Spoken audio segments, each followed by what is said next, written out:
दोस्तों, रशिया और यूक्रेन के बीच जारी जंग को तकरीबन 1 महीने होने जा रहे हैं। यह जंग इतनी लंबी भी खींच सकती है, इसका अंदाजा न तो पुतिन ने लगाया होगा और न ही किसी अन्य देश ने। वो अलग बात है कि रूस ने अभी तक अपना पूरा शक्ति प्रदर्शन नहीं किया है। हालांकि कल और आज रशिया द्वारा किंजल मिसाइल का उपयोग किया गया था, जो कि हाइपरसोनिक मिसाइल थी। वहीं रूस ने अपने कई सैन्य अधिकारियों को भी सस्पेंड कर दिया है और अब ये उम्मीद जताई जा रही है कि रूस अब और भयंकर तरीके से हमला करेगा यूक्रेन पर। लेकिन सवाल उठता है कि जब किसी भी देश ने सैन्य मदद यूक्रेन को नहीं भेजी तो यूक्रेन इतनी देर तक रूस के सामने टिक कैसे गया। तो इसका कारण यह है कि भले ही अमेरिका और नाटो देशों ने अपनी सेना यूक्रेन में नहीं भेजी हो, लेकिन अपने हथियारों को यूक्रेन में जरूर भेजा है, जिसकी बदौलत अभी तक यूक्रेन युद्ध में बना हुआ है। अमेरिका, जर्मनी, ब्रिटेन, फ्रांस जैसे ताकतवर देशों ने अपने हथियारों की डिलीवरी भारी मात्रा में यूक्रेन में की हुई है। नाटो और अमेरिका हथियारों के रूप में अभी भी यूक्रेन को मदद पहुंचा रहे हैं। यही वजह है कि यह युद्ध रशिया जहां अकेले लड़ रहा है, वहीं यूक्रेन अमेरिका, जर्मनी, फ्रांस और पूरे नाटो के सहयोग से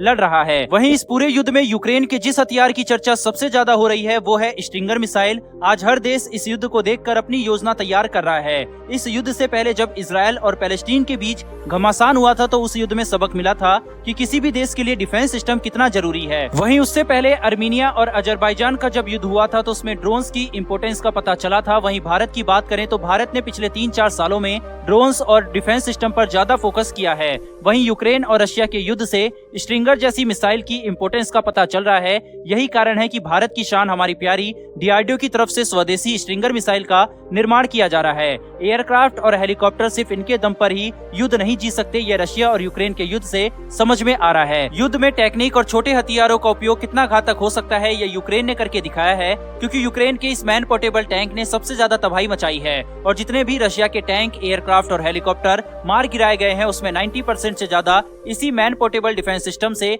मार गिराया गया है यूक्रेन के द्वारा। वहीं हमारी डीआरडीओ भी इसी तरह के man portable air defence system पर फिलहाल कार्य कर रही है। मैन पोर्टेबल जैसे अमेरिका का स्ट्रिंगर जिसे यूक्रेन फिलहाल यूज कर रहा है, या फिर रूस का इग्ला हो गया, ये हीट सीकिंग मिसाइल्स होती है जिनकी रेंज ज्यादा नहीं होती, लेकिन ये काफी ज्यादा असरदार साबित होती है। इनकी रेंज 6 किलोमीटर है, वहीं इनकी फ्लाइट सीलिंग तकरीबन 3.5 किलोमीटर के आसपास होती है। ये ट्रांसपोर्ट एयरक्राफ्ट, हेलीकॉप्टर और फाइटर एयरक्राफ्ट को इससे मार गिराया जा सकता है।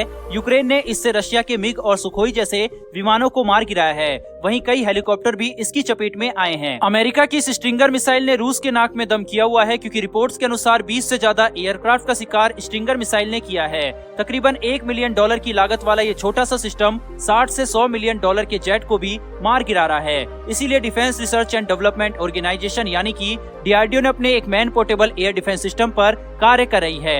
डीआरडीओ द्वारा बनाया जा रहा ये डिफेंस सिस्टम दुनिया का ऐसा पहला मैन पोर्टेबल डिफेंस सिस्टम होगा जो डायरेक्ट लिंक के साथ में आएगा, यानी कि इसका लिंक सीधा एयर डिफेंस नेटवर्क से होगा, जिसमें डेटा लिंक एक अहम भूमिका निभाएगी। इसमें खास बात यह है कि इसमें जो ऑपरेटर होगा ये एक पूरे तरीके से नेटवर्क एनवायरनमेंट का हिस्सा रहेगा और जितनी भी जरूरी इंफॉर्मेशन रहेगी वो वहीं से मिलती रहेगी। डीआरडीओ को इसको बनाने का मकसद ये है कि इससे न केवल हेलीकॉप्टर और ट्रांसपोर्ट एयरक्राफ्ट को मार गिराया जा सके, बल्कि सुपरसोनिक फाइटर जेट को भी इसके जरिए मार गिराया जा सके।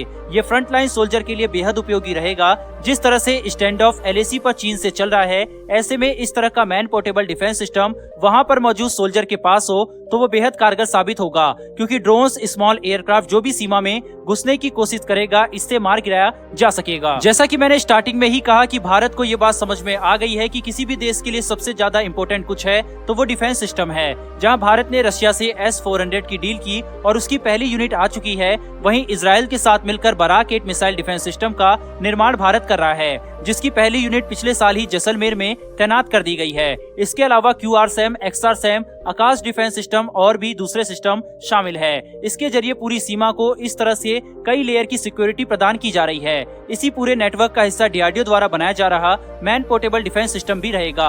2020 में ही इसकी डिजाइन पूरी कर ली गई थी। इसकी मैन्युफैक्चरिंग BEL यानी कि भारत इलेक्ट्रॉनिक लिमिटेड कर रहा है। वहीं 5 की संख्या में ये man portable defence system DRDO के तैयार हो गए हैं। वहीं इनको जल्द ही भारतीय सेना को भारी तादाद में दे दिया जाएगा। फिलहाल दोस्तों इस वीडियो में इतना ही। उम्मीद करता हूँ कि आपको ये वीडियो पसंद आई हो। फिर मिलेंगे ऐसी एक नई वीडियो के साथ। धन्यवाद। जय हिंद।